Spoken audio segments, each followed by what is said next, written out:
Live from downtown Detroit, Local 4 News at 11 starts now. It is a beautiful Friday night in the Big D. Things changing, though. We go from 80 degrees to a chance of severe weather and snowflakes, all in the span of just a few days.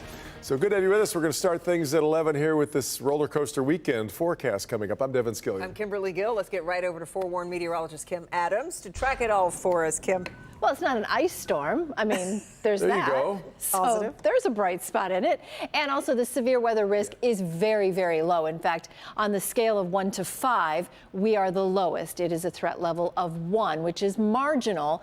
The levels go all the way up to high, but we're at marginal, which is the green. It does encompass all of southeast lower Michigan.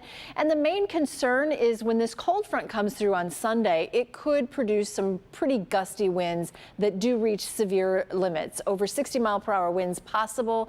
Low chance of hail, although there could be some. Localized downpours could cause a bit of street flooding. Low chance of any rotation within these thunderstorm cells, and very low chance of a tornado. It's really just kind of some gusty winds. So let's time it out for you. Before noon, dry but windy between noon and 3 o'clock. This is Sunday, not tomorrow. Between noon and 3 o'clock, onset of storms, and then 3 and 8 o'clock showers. Some could be heavy, and then the cold air sets in behind it, and that's when we expect the possibility of just some wet snowflakes, but I'll talk more about that coming up in the forecast. You can always go to the App Store and check out the Forewarned Weather app. It is free. Kim, a new twist in the Larry Nassar scandal at Michigan State. It's been 2 years since Attorney General Dana Nessel closed her investigation into the university because officials wouldn't hand over documents. Well, now the Attorney General is renewing her request for information. Jacqueline Francis joins us live with why she hopes things are different this time. Jacqueline. Yeah, the Attorney General has wanted to get her hands on these documents for quite some time. And now, with new members on the board and new board leadership, she's hoping this time around it may just happen. Disgraced gymnastics Dr. Larry Nassar is behind bars and likely will be for the rest of his life. But Michigan Attorney General Dana Nessel isn't giving up on the investigation into what happened and how Michigan State University handled it. On Friday, she sent a letter to the school's Board of Trustees, once again asking for nearly 6,000 documents related to the Nassar case. MSU has previously refused this request on the basis of attorney-client privilege. But now, with new membership and leadership on the board, Nessel is hoping for a different answer. Nessel releasing a statement writing in part, quote, "We have renewed our request, hopefully for the last time, so that we may secure justice, close this difficult chapter for the survivors, and finish this investigation confident in our review of exactly how and why the university failed to protect these students from Larry Nassar." We reached out to Michigan State University to get their take on this, but I've yet to hear back. Reporting live in Midtown, Jacqueline Francis, Local 4. Thanks for the update, Jacqueline. A new report reveals past sexual misconduct allegations at one of the area's most prestigious private schools.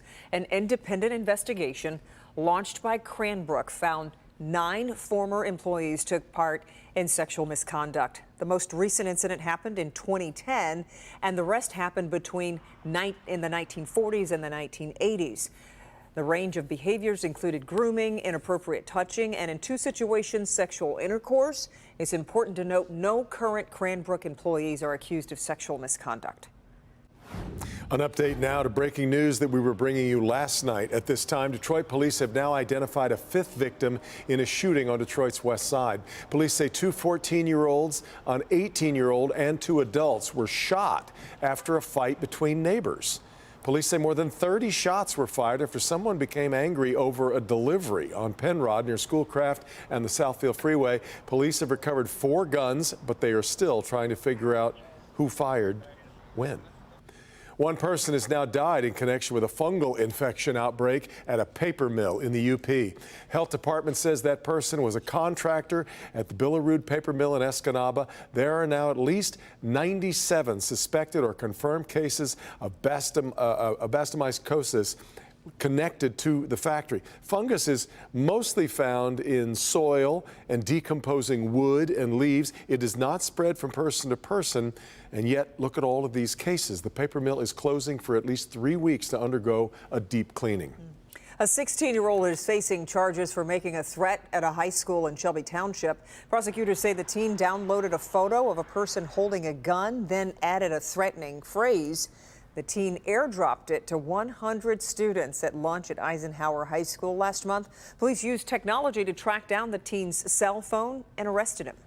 That's not normal behavior to make a threat of violence and or death against individuals and play a game by airdropping it to say, watch your back when you're coming out of school. A lot of kids were scared. A lot of kids, parents sent them home or picked their kids up early. The teen is facing a threat of terrorism charge and will be charged as a juvenile. The sentencing hearing for the Oxford High School shooter is being pushed back to late July. The Miller hearing will determine if Ethan Crumbley will be sentenced to life without parole or if he will get a shorter sentence because of his age. Crumbley has pleaded guilty to all counts against him. Today, a judge ruled he will be kept in the Oakland County Jail and not moved to a juvenile facility. Tonight, we're hearing from a state lawmaker who wants to help people frustrated by the noise coming from I-75. Neighbors in Troy say the newly remodeled freeway is making their lives miserable, and this is what they say they're dealing with all day and night.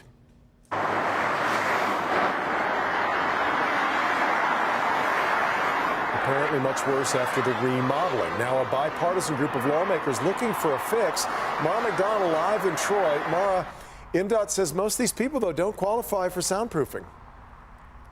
And you can imagine how well that went over when that news was delivered, Devin. I am standing on Square Lake Road. 75 is right behind me. There are many subs that line this entire area, and people's backyards are essentially in spots where I'm standing.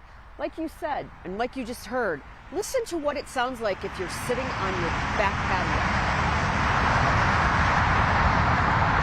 Neighbors tell us it never used to sound like this. You heard maybe a hum from the traffic. Now it's loud. You have to yell to hear each other, and worse than that, they can't sleep at night. Take a look.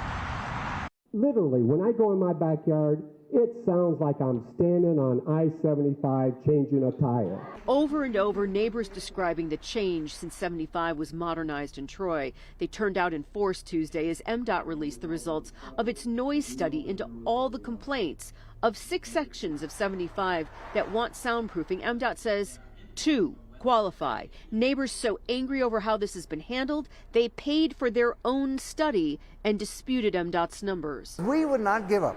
It's our lives, it's our kids' lives, it's our neighbors' lives. Those who represent Troy in the legislature have been getting desperate calls for help. This is a situation where people who had a little bit of highway noise a few years ago now have it not only seeping into their backyards throughout their neighborhoods or making them have to go in their own backyards and yell to communicate with each other, it's getting in their houses. Representative McDonald and her colleagues, Representative Kuhn and Senator Weber, both Republicans, are banding together to get an appropriation to at least get walls up in the 2 spots MDOT gives the okay to. But what about all those other neighbors? The rest of it, we're just going to have to see if there are other options, if there are other ways we can get them some peace of mind.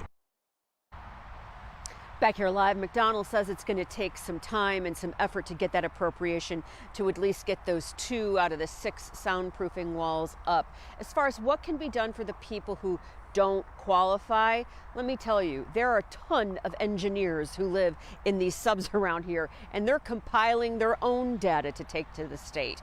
If that can end up in walls, we'll see, at the very least, maybe some more vegetation. We're in Troy tonight. I'm Mara McDonald. Local 4. Okay, Mara, we'll stay with the roadways here for a second because there are 2 big freeway closures to navigate this weekend in Oakland County. First started at 8 o'clock tonight. Westbound I-696 now closed from Telegraph out to 275 for pavement repair work. Part of MDOT's major rebuild of the freeway in that area should reopen before the Monday morning commute. But then tomorrow, the westbound lanes of I-96 will stay closed from I-275 to Beck Road. They're supposed to reopen that same day at 7 p.m.